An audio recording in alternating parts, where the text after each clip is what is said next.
1 year ago today, supporters of the far-right election-denying former president of Brazil, Jair Bolsonaro, stormed the Brazilian Congress and Supreme Court and presidential offices.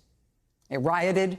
They violently tried to overturn the results of the election in which their hero, President Jair Bolsonaro, had been voted out of office. That was 1 year ago today. And here today is New York Times Brazil bureau chief Jack Nicas writing about that parallel experience. He said, quote, "They were two shocking attacks on the Western Hemisphere's two largest democracies, both broadcast around the world and both prompted by presidents who had questioned their legitimate election losses. Each posed an extraordinary test of the country's democracy, and each raised the question of how a deeply polarized society would move forward in the wake of such an assault. With time, the answer to that question is becoming clear. The parallel attacks have had nearly opposite aftermaths. In the United States, support is soaring for Donald J. Trump's campaign to retake the White House as he frames his 2020 election loss as the real insurrection and January 6th as a, quote, beautiful day.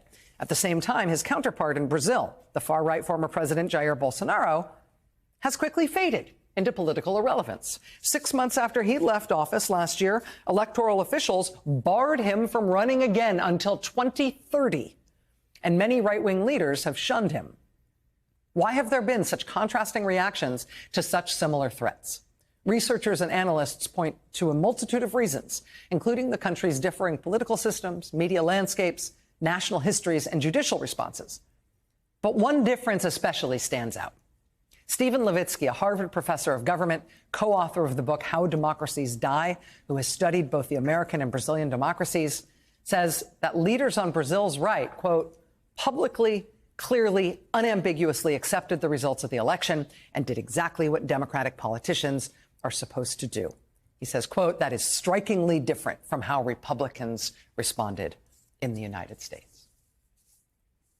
Jair Bolsonaro and Trump both stoked their supporters into a violent effort to seize power by force after losing an election.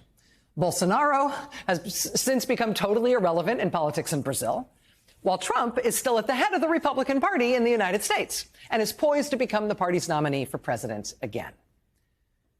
Now, part of that is, yes, that a Brazilian court ruled that Bolsonaro cannot run for office again until 2030. He is disqualified from politics for the time being because of what he did. For Trump, in this country, it's an open question as to whether he might face the same kind of disqualification. The super conservative U.S. Supreme Court will take up that question just 1 month from today, on February 8th. So it's partly a matter of whether or not there's a judicial penalty for effectively waging war against your own country's democracy.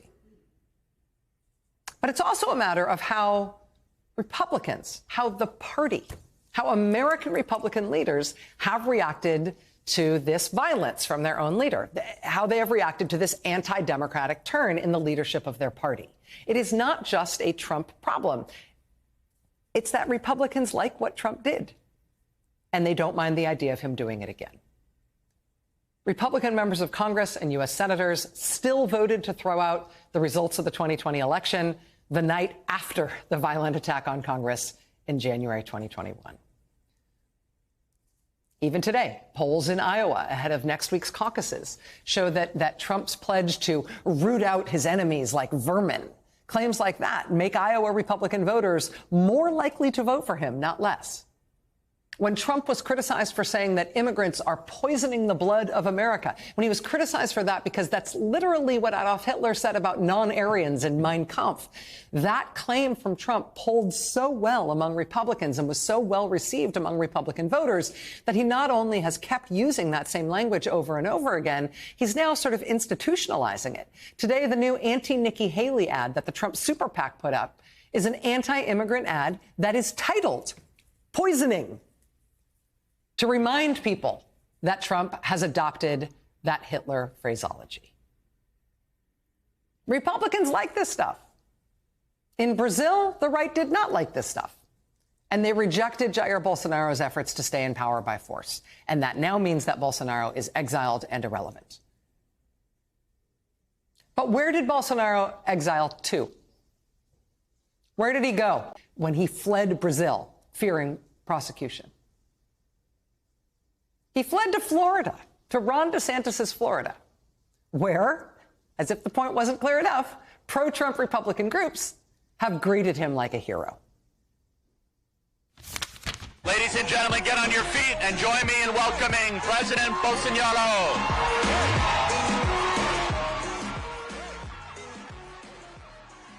Bolsonaro greeted with a hero's welcome at the pro-Trump Turning Point USA Florida event in Orlando.